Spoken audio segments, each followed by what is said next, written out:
I'm an advisor. I want to grow my business from 10 million to 100 million. Yeah. I think I have a good practice. I love my clients. Mm-hmm. But that next level of growth is extremely difficult. Like, Yeah. what would you tell them? For someone that wants to grow to 100 million, the question would be like, why 100? Like, it's because it's a round number. Mhm. Like, if you were at 97, would you be sad? I think that we have this tendency to want things, but is there more behind that, right? What if you were an advisor at 60, but every single one of your clients was like, if he ever fired me, I would be heartbroken? Or what if you're at 100 but you dread getting on the annual update calls? So I think that 100 is almost like a placeholder for like a series of other attributes. And so the real kind of wood to chop is like what are the things that matter and how do I get closer to those? And if the 100 comes when those things matter, great.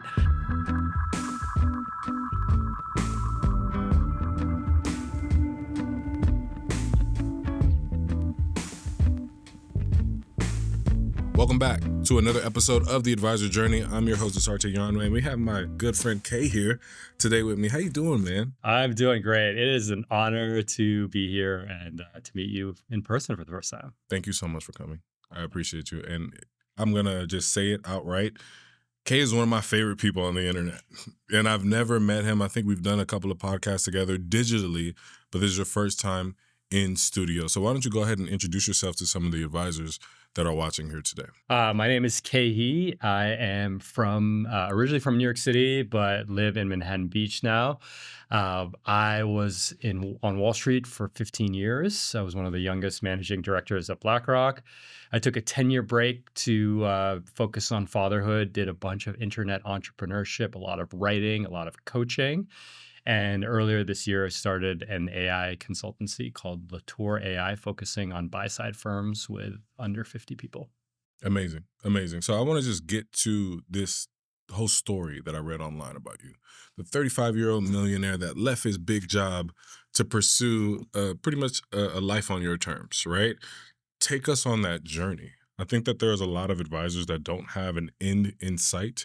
And you kind of took control of the reins and you said, hey, I'm going to make life what I want to make it and not necessarily let life happen to me. So take us on that journey. Yeah, so I guess I got to start with being a child of Cambodian immigrants who came to New York City in 1973 with $500. It's not the classic immigrant story in that my dad had a job lined up at the United Nations as an accountant, but no family, barely spoke English, had a job. Civil war in Cambodia at the time, and they started life afresh here. I say that because their whole thing is put your head down, work your tail off, get educated, and then you will have success, professional success, financial success, and then you'll live a happy life. Right. And they did that. They put me on that plan. I executed on it, and put my head down, worked my butt off for 15 years, and then had a bunch of savings, right?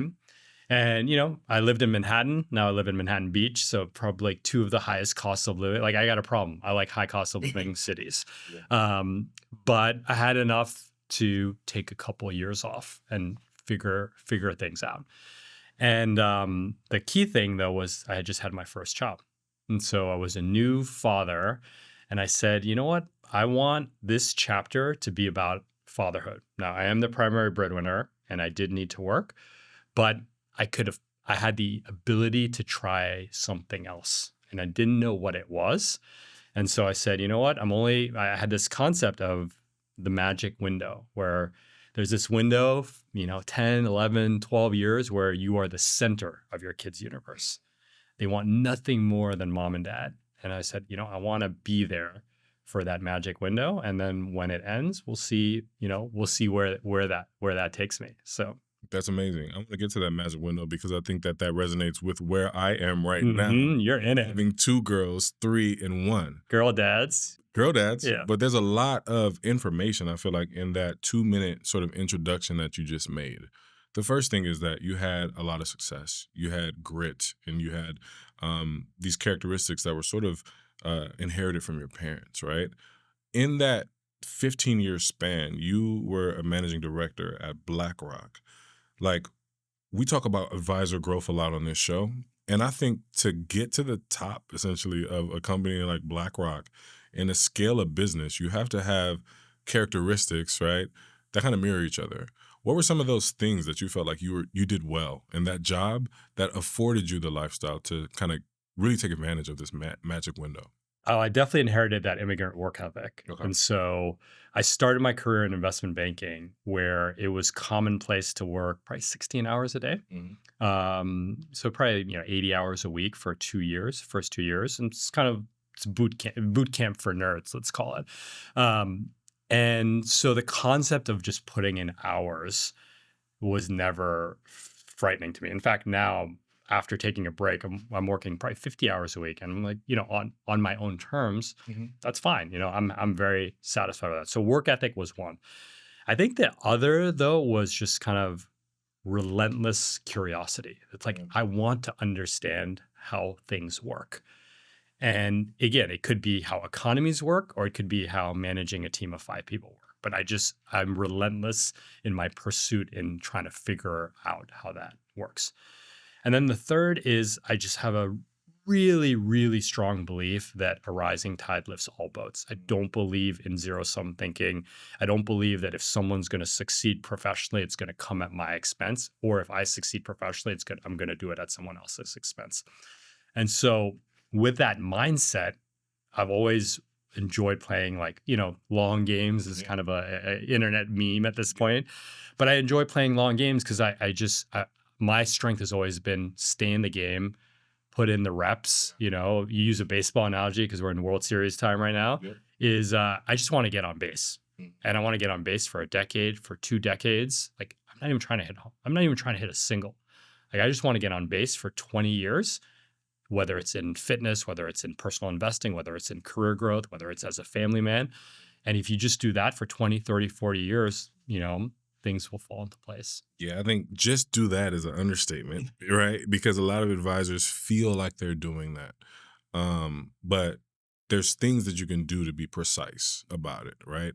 One of the things that's always intrigued me about your story is the fact that you're very intentional about the moves that you made, right? Where did you get that from? That intentionality to be like, hey, this is what I'm aiming for. Yeah. And now I'm changing my mind. Well, it didn't come from my parents because my dad worked one job 40 years. I quit BlackRock and he's like pulling his hair out. Like, we worked our entire lives to get you to this moment and you're walking away from it after a few years of, reaping the benefits. I think that I have like this unreasonable trust in myself. And I think a lot of it just comes from I know that I'll show up. Right. So that would be one, just really trusting myself. And then the second is values. I don't love that word because it kind of gets diluted, but I know what matters to me. Mm-hmm. And it's not that many things. And so I can always look at a situation and say, is this bringing me closer to what matters to me or making me better at what matters to me? Or is it pulling me away from what matters to me?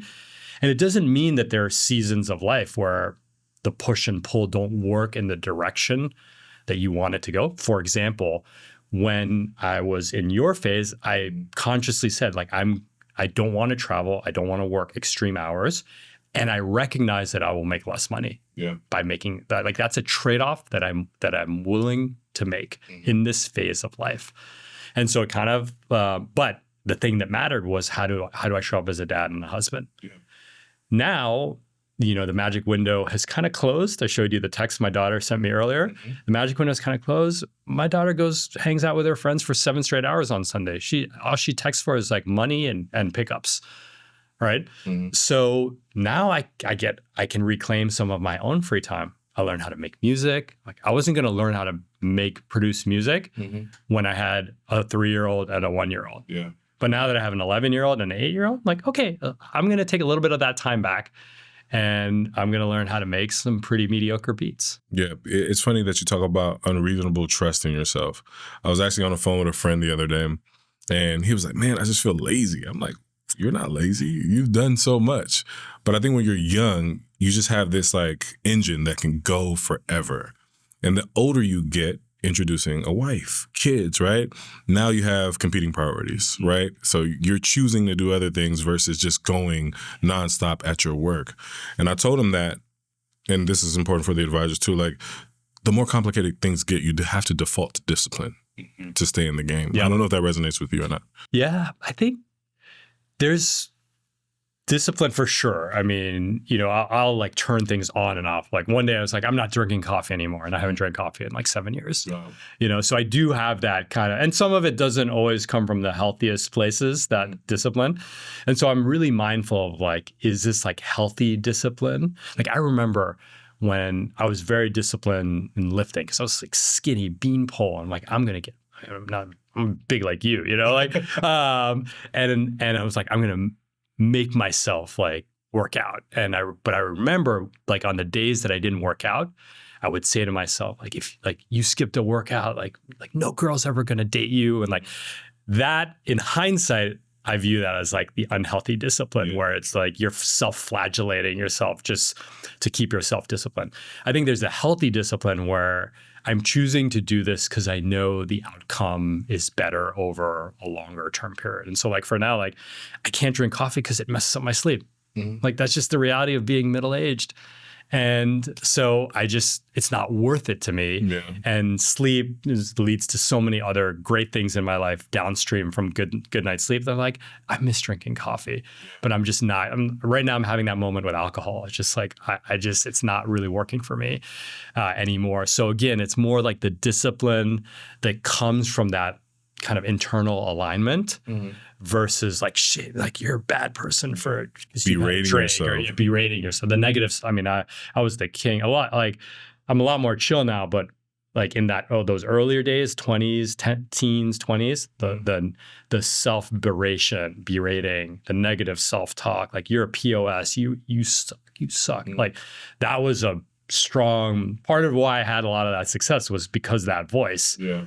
And at some point in your life, that voice, not only does it stop serving you, but it starts hurting you. Yeah. And I do feel lucky that I've been able to kind of not turn it off, but kind of point it in another direction. Yeah, I want to get to the window that you talked about and what you decided to do career-wise. But this concept of the voice in your head is so powerful because I feel like advisors and clients that will watch this show, which is different than our typical growth stories of how to scale a firm, are probably experiencing the imposter syndrome or the negative self-talk. What did you do to quiet that voice or direct that voice into another place? I mean, it's going to sound like a cliche, but to go back to your discipline point, like meditation played a big part. So 11 years of meditation, 40 minutes a day.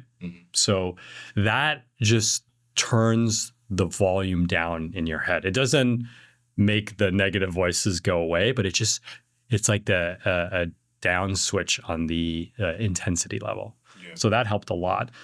There's so many different modalities of getting coached, of therapy, of journaling, of self, discovery, reflection books. I think a big one for me is a modality of therapy that actually my wife introduced me to that's called IFS, or internal family systems, which basically is this reflection. Like when you have negative self-talk or you're berating yourself, there is a child part of you that has learned that is a means of protection. And there's all these ways that you kind of, a very simple analogy. Imagine if your daughter started berating, like missed a free throw in the backyard and started berating yourself. You probably would have, because she's so young, you would approach her a certain way. You probably wouldn't be like, keep berating yourself, because that's how you, like, Michael Jordan's dad probably did that to him, or Agassi's dad did. And look how they turned out. Tiger Woods' dad, and that's for a different conversation. You probably would just give her a hug or just be like, it's okay. And what this IFS therapy teaches you to do is it recognize that when that berating voice comes up, it probably was formed in some earlier years. And it probably had some formative, it's like a protective mechanism. And so the same way that you would interact with your child if they were berating, like, why are you doing this to yourself, right? You actually do it to yourself in that moment.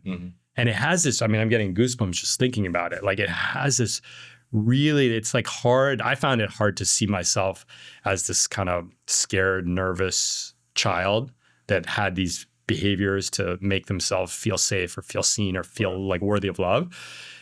And to do it now as a 46-year-old, I'm like, oh, someone just cut him off. You're feeling threatened, like you've been a bad boy, or like someone's going to hurt you.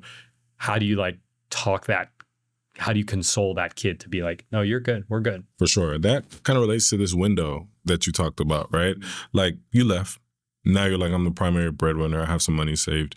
You decided to create, I'm assuming, RadReads. Yes. Okay. Talk to us about that. So I left, and basically I had put I basically called an angel investment in myself. Mm-hmm. I took 18 months of living expenses, and I spoke about it with my wife, and we're like, hey, are we okay with this going to zero? And that's going to be the, FAFO budget, right? And, we were lucky that we had that amount that we could put to the side. And the thing is, like, I didn't want to smoke weed. I didn't want to watch Netflix. I didn't want to play video games. I wanted to figure out what lit me up. Yeah. Right. And ideally fuse what lit me up professionally and what lit me up personally. I didn't want them to be like, work K and play K. Yeah. Like there's just K. Yeah. Right. And how can you marry those two? And I got really lucky that, I started sharing my story on the internet, blogging. I mean, I'm dating myself, but, blogging, medium.com. That is 2015. Okay. Medium.com, like, 8 years before Substack or 7 years before Substack. So I just started writing on the internet, just saying like, hey, this is my situation. I thought I wanted to do this. Now I'm doing this. I feel, did I make the right decision? I've got these young kids. I'm the primary breadwinner. I'm still a renter at, 35 years old.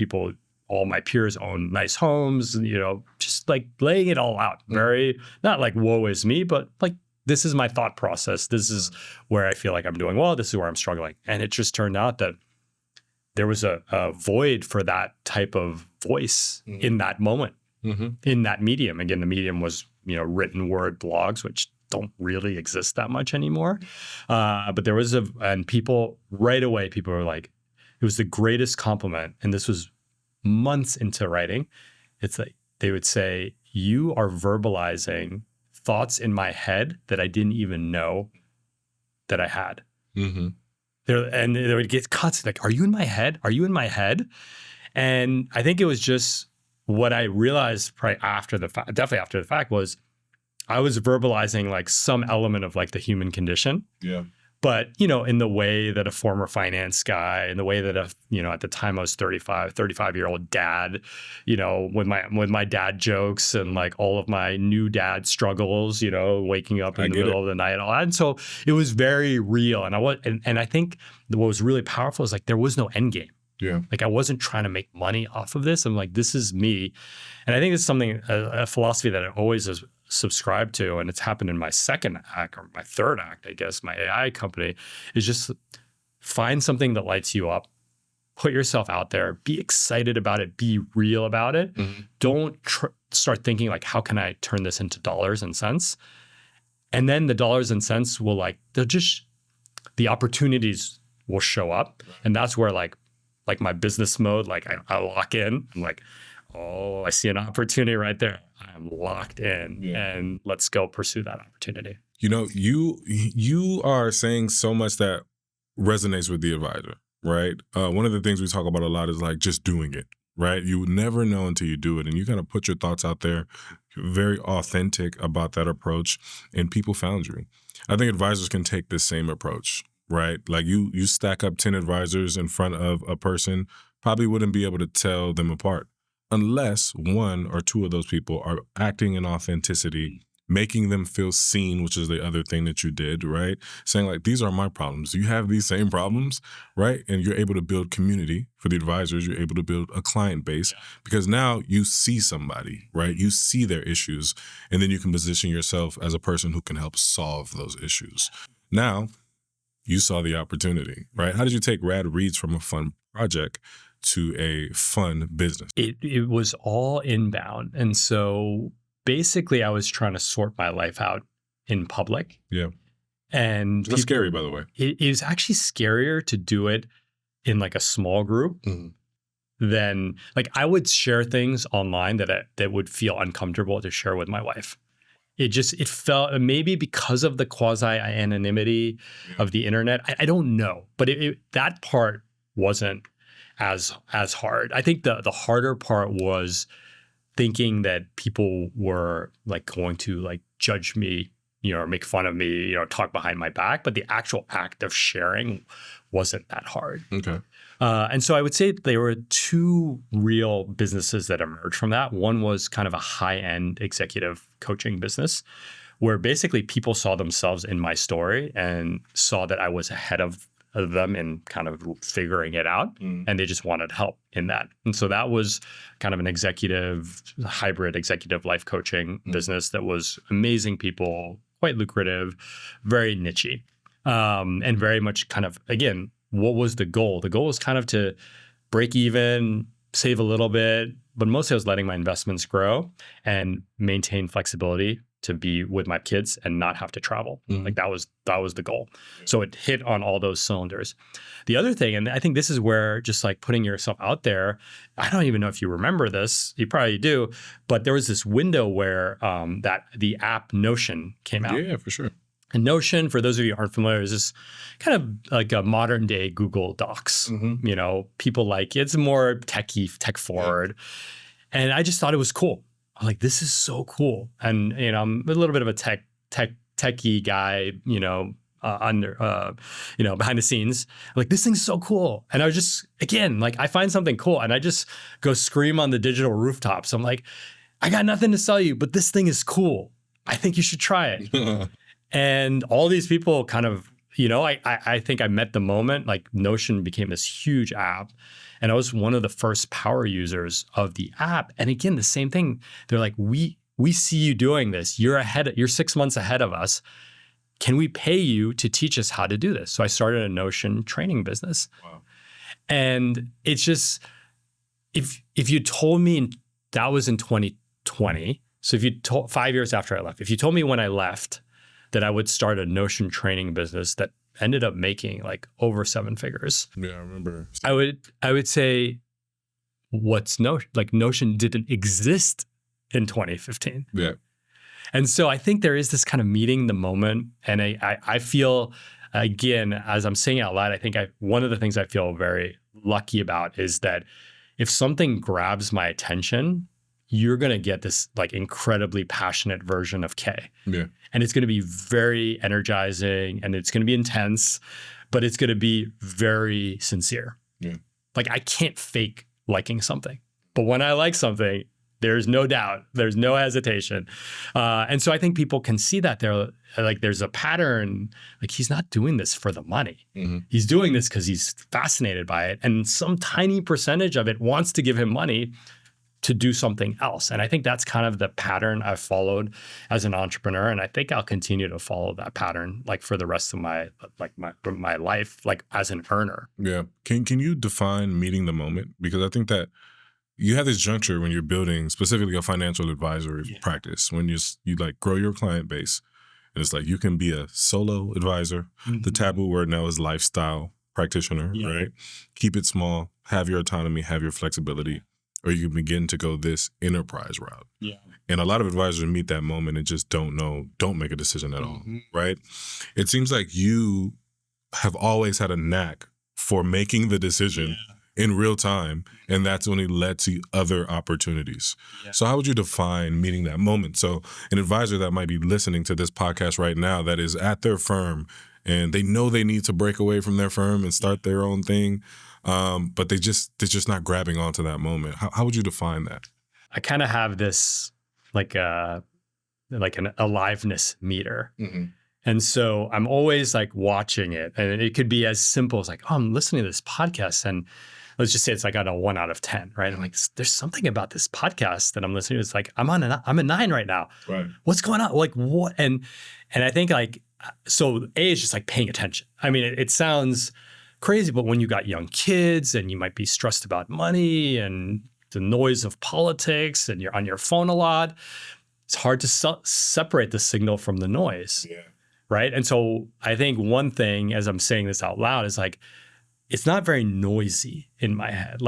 So there's not a lot of noise. And I think there's not a lot of noise because I have like good habits, like meditation, I'm healthy, I sleep, a lot, but also like I'm very clear in what matters to me. And so if something doesn't matter to me, I'm not even going to let it become noise in my head. Like I have TikTok on my phone. Yep. I love watching TikTok, but I know it's bad. Like it's like alcohol. Yeah. And so I have it set on parental settings, the kind of thing that you would give to your kid, where after 12 minutes of TikTok, I get kicked out. Yeah. And I don't know the password. So I have to go to my wife or my daughter and say like, hey, could you like put in my password so I could watch more TikTok, which I won't do. So and that's like a conscious decision to keep noise out of my life. While still like 12 minutes on TikTok, you get your Kendrick fix, you get your NBA fix, you get it all. Get a lot. You get a lot Right. in 12 minutes. And so I think one is just like being attuned to like the noise, the signal to noise ratio is very clear. And that's like decades worth of, there are lots of things. Yeah. I think once the signal to noise ratio is clear, it's much easier to be decisive. Yeah. Right? Because you're not like making a decision through noise. You're making a decision off of a clear signal.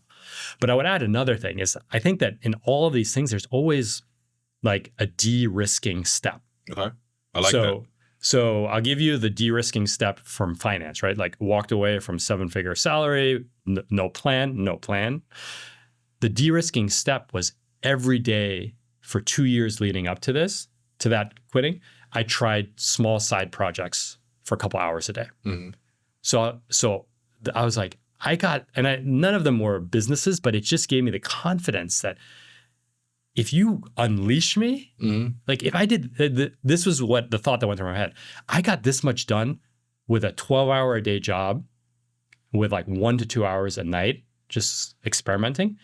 If I could do this 14 hours a day, I'd be unstoppable. I didn't know what this was, but just continuing that. So that's why it felt de-risked, even though people are like, you walked away from that amount of money. Mm-hmm.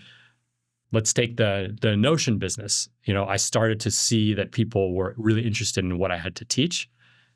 Stood up a landing page, like on Notion, actually, not even a website, some janky URL, the blue Google link, X25772. And then, hey, teaching this Notion course, I think it was $750. I was like, can I get 10 people to sign up? Mm-hmm. Got 20. Okay. There's a signal there, right? And so I just kept running with a signal. Same thing happened on my third act with the AI business. I started writing a weekly case study on AI on Substack.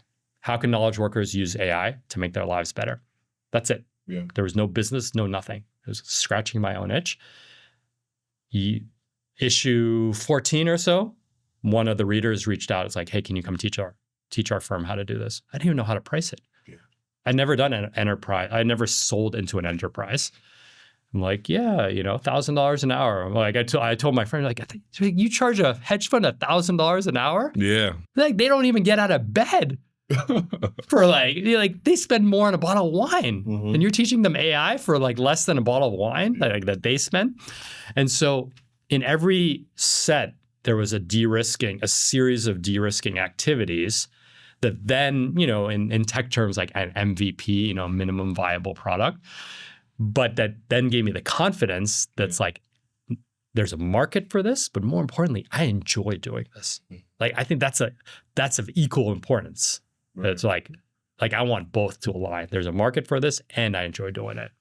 I love that. I think advisors know that there's a market, but I think the big thing that we might struggle with is clearing out the noise, because the industry is filled with noise at the end of the day, right? CNBC, see Kramer banging on the thing, pushing the button. It's all noise. It's all distractions. But if you simplify what your job is to be committed to something long-term, whether that's a portfolio or quality companies, is to provide great service for your clients and continue to work. You know what I mean? Continue to compound the work over decades, as you mentioned before. But it's clouded by noise. Yeah. So we can't grab onto this moment because we're indecisive because of all the traffic of noise in our way. And you've been able to distill that, which is just incredible. The good life. What is that? Waking up without an alarm. That's definitely a big part of it. Um, Snuggles from your kids whenever they want to give them. Being creatively, like, it's really important for me to feel creatively fulfilled. Okay. I think there's a simple test too. And like the test that I always ask myself is, if I won the lottery last night, how would my day be different today? Like, if I won the lottery last night, I would still be excited to meet you. Like, I never met you in person, right? I didn't get to surf this morning, but usually, like most mornings, I surf. I listen to an AI podcast on my drive over here. Did a little bit of vibe coding. Have a client meeting. Like, maybe I wouldn't do the client meeting, if I had won the lottery yesterday. But like, I like the client a lot, and half the time we're just shooting the breeze with each other. Gonna do some lifting tonight. Watch no World Series tonight, so watch Starting Five on Netflix tonight. Make dinner. So I guess if I had to distill it down, it's like being around people who are like good vibes only, let's say. Yeah. And having the choice, right? Advisors at some point, they have the choice. I don't hang out with a lot of advisors, but a few advisor friends where every year they like kick out their most annoying clients. Yeah. Good vibes only, right? Like, I don't need this in my life, right? So the vibes, like the health, the sleep, creative expression, and of course, like living by the ocean. I love that. One of the things that is interesting with you is that you're doing the things that people say they want to do, like, and there's literally nothing really in your way but yourself, and it's the most difficult task for most advisors to take themselves out of their own way. Yeah. So if you were to coach somebody, we can use your coaching expertise, right, on how to get out of your own way. What would you say to them? I struggle. I'm an advisor. I want to grow my business from 10 million to 100 million. Yeah. But I find it hard to put myself out there. I find it hard to like let go once I publish a video. I go back, I see comments, I delete it, you know? I think I have a good practice. Yeah. I love my clients. But that next level of growth is extremely difficult. Like, what would you tell them? You said something interesting, like the deleting the comments and, I'm constantly hitting refresh. I think that in that, to use like a Buddhist concept, like there is suffering. There's a form of suffering, not like, oh, I hurt my arm, but like internal angst. And I think that the internal angst is always a clue that the system, like the human system, the human psyche, the human soul, is a little bit miscalibrated. Okay. Right. And sometimes it can go real deep. Like a lot of the stuff that I've worked through is, like I have like as a kid, I had this fundamental belief that I wasn't a good kid. So if you have that as your starting belief, like when someone said, when a Russian bot comments on your post saying like, screw you, immediately you jump into the skin of that 4-year-old kid that like, I'm a bad kid and no one loves me. Right. So there's a lot of heavy lifting to do to heal that, but there's a path towards healing that. And that's one more extreme example. I do think though, for someone that wants to grow to 100 million, the question would be like, why 100? Like, it's because it's a round number. It's like, if you were at 97, would you be sad? I think that we have this tendency to want things because, again, to use the 100 number, it's just it's a round high status number, let's just say. But is there more behind that, right? What if you were an advisor at 60, but every single one of your clients was like, if he ever fired me, I would be heartbroken, right? Or what if you're at 100 but you dread getting on the annual update calls, right? So I think that 100 is like it's almost like a false placeholder for like a series of other attributes.